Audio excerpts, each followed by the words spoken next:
Perawat ini kebingungan. Anak yang terlahir sungguh jelek. Kepalanya penuh bulu. Tumbuh kumis lagi. Seperti seekor kucing. Semua bayi yang lahir pada hari itu berpenampilan aneh. Ada seperti monyet. Ada juga seperti landak. Ada yang bersayap lagi. Ada orang tua yang tega membuang bayinya. Seseorang menghampirinya. Di dalamnya berbaring bayi setengah babi. Sekelompok gajah tiba-tiba muncul, melintas di jalanan. Semua orang tercengang melihat pemandangan ini. Di saat bersamaan, sejenis wabah aneh sedang menyebar.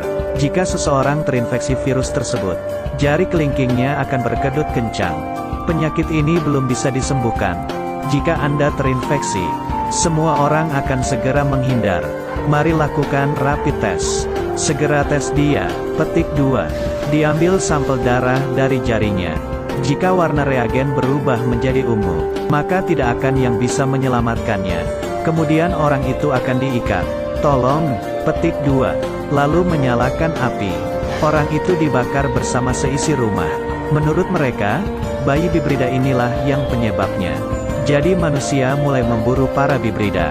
Pria malang ini mempunyai seorang putra yang imut, namun terlahir dengan tanduk rusa.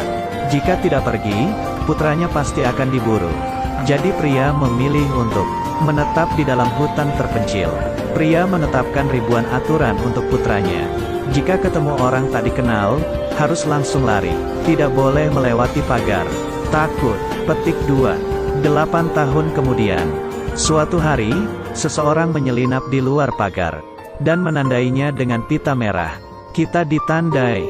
Karena khawatir, pria segera mengejarnya dan menghabisinya. Namun dirinya terinfeksi oleh virus. Sebelum meninggal, pria memberinya foto.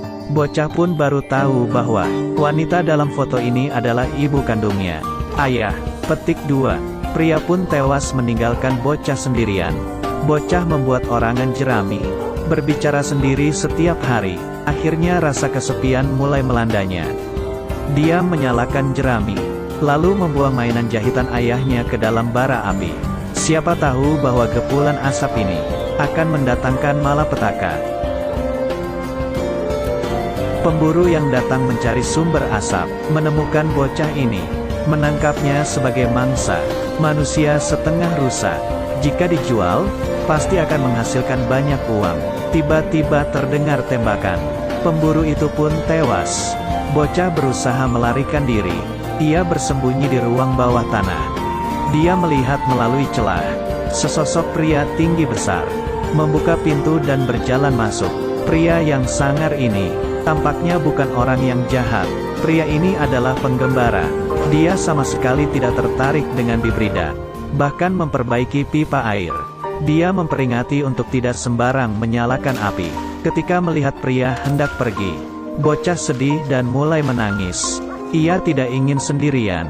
Ia ingin mencari ibunya.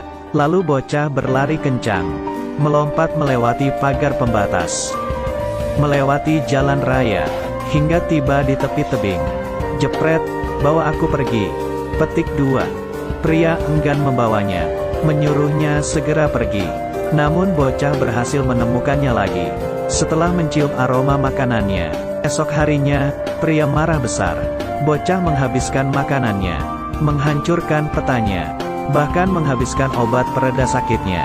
Pria memberitahu bahwa perilakunya ini sangat berbahaya. Namun bocah ini acuh tak acuh. Dengan indera penciumannya, ia mencium aroma makanan di balik pemandangan indah itu. Lalu mereka mendatangi tempat itu. Keluarga pengelola daerah ini memakai masker dengan hati-hati, karena takut bocah ini membawa virus. Pria menunjukkan jari kelingkingnya, tidak kejang, membuktikan bahwa bibrida tidak akan menularkan virus. Sekelompok pemburu datang, menemukan ada tanda kehidupan. Mereka menyerang di tengah malam, mengancam pria untuk menyerahkan bocah. Di saat itu, senjata pria hanya tersisa 2 peluru. Terpaksa pria menyerang begitu saja. Pria yang nan sakti ini dengan senjatanya. 1 tembakan, 2 tembakan, 2 pemburu pun tewas tertembak. Saat pertarungan berlangsung, ketua pemburu yang licik masuk melewati pintu belakang. membidik bocah dengan senjatanya. Tiba-tiba terjadi sebuah keajaiban. Terlihat di balik bocah, seekor rusa perlahan berjalan mendekat. Pemburu tercengang. Di kesempatan inilah pria menghabisinya. Keesokan harinya, pria pergi membawa sang bocah. Mereka menuruni gunung dengan kereta gantung. Mereka tak akan menyangka, organisasi misterius bertopeng tengkorak telah lama mengincar mereka. Organisasi ini terdiri sekelompok pemuda. Mereka melatih fisik dengan bermain game VR setiap hari. Senantiasa memantau pergerakan pemburu Bibrida. Jika menerima sinyal, mereka akan langsung beraksi menyelamatkan Bibrida. Pria dan bocah tiba di sebuah kota penyintas. Kebetulan hari itu sedang ada perayaan. Semua anak-anak mengenakan kostum. Bocah mengenakan topi kertas. Tidak ada yang meragukan identitasnya. Mereka bernegosiasi. Bocah membantu pria menemukan obat pereda nyerinya, dan pria harus mendapatkan tiket untuk mengirim bocah bertemu ibunya. Bocah menemukan obatnya. Ketika hampir berhasil, mereka ketahuan oleh petugas. Pria pun langsung menghabisinya dalam sekejap. Dia hanya tertidur saja. Namun semua ini belum berakhir. Sebelum kereta berangkat, mereka berhasil ditangkap oleh pemburu. Mata mereka ditutup, diikat di belakang kuda, berjalan di tengah hutan rimba. Tiba-tiba sebuah panah tajam melesat. Para pemburu tewas terbunuh satu persatu. Klan Tengkoraklah yang menyelamatkan mereka.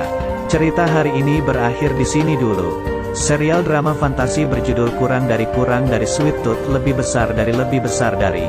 Petualangan mereka selanjutnya akan lebih seru. Jika suka video ini, mohon like dan subscribe. Terima kasih sudah menonton videonya. Sampai jumpa di video selanjutnya.